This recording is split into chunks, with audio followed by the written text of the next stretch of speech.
মাত্র ৭৩ দিনে পুরো কোরআন মুখস্থ করে হাফেজ হয়েছেন ১৩ বছরের মেধাবী শিশু মুসাইব হোসাইন। কঠোর অধ্যাবসায়, নিজের আগ্রহ এবং শিক্ষকদের আন্তরিক সহযোগিতায় এমন অসাধারণ সাফল্য পেয়েছেন তিনি। বরিশালের গৌরনদী উপজেলা গেট সংলগ্ন উবাই ইবনে কাব রাদিয়াল্লাহু তাআলা আনহু হিফজুল কুরআন মাদ্রাসার হেফজ বিভাগের ছাত্র মুসাইব। তার বাড়ি আগৈলঝাড়া উপজেলার ফুলশ্রী গ্রামে। তিনি মিজানুর রহমান ব্যাপারীর ছেলে। অল্প সময় কোরআন হিফজ করায় বৃহস্পতিবার রাতে মাদ্রাসার পক্ষ থেকে তাকে সংবর্ধনা দেওয়া হয়। মুসাইব ছোটবেলা থেকেই মেধাবী। প্রাথমিক বিদ্যালয়ে ৫ম শ্রেণীতে পড়ার সময় উপজেলা, জেলা ও বিভাগীয় পর্যায়ে বিভিন্ন মেধা তালিকায় পুরস্কার অর্জন করেন তিনি। পরে পরিবারের সিদ্ধান্তে তাকে হিফজ মাদ্রাসায় ভর্তি করা হয়।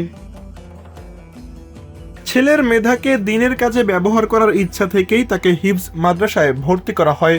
মাত্র ২ মাস ১৩ দিনে ছেলে হাফিজ হওয়ায় তিনি গর্বিত এবং সবার কাছে মুসাইবের জন্য দোয়া চেয়েছেন। যে আল্লাহ সুবহানাহু ওয়া তাআলা আমার ঘরে মুসাইবের মতো সন্তানকে দান করেছে। আল্লাহ তাআলার হুকুমে এখানে ভর্তি করেছি। সে নাজেরা পড়েছে ২ মাস ১৩ দিন অর্থাৎ ৭৩ দিনে আল্লাহ তাআলা মুসাইবকে হাফেজ হিসেবে কবুল করেছে।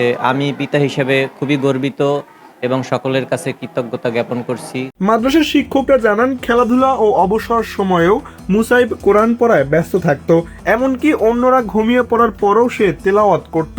আসলে মুসাইব সম্বন্ধে বলবো যে ও এমন একজন ছাত্র যে পড়ালেখা ছাড়া ও অন্য কিছু বুঝে না।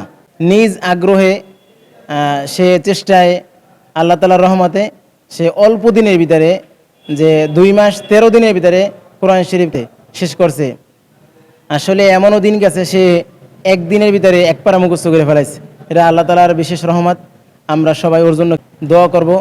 দেশবাসী যারা আছেন সকলে ওর জন্য দোয়া করবেন। মুসাইবের স্বপ্ন বড় হয়ে একজন আলেম হওয়া, এজন্য সবার কাছে দোয়া চেয়েছে সে।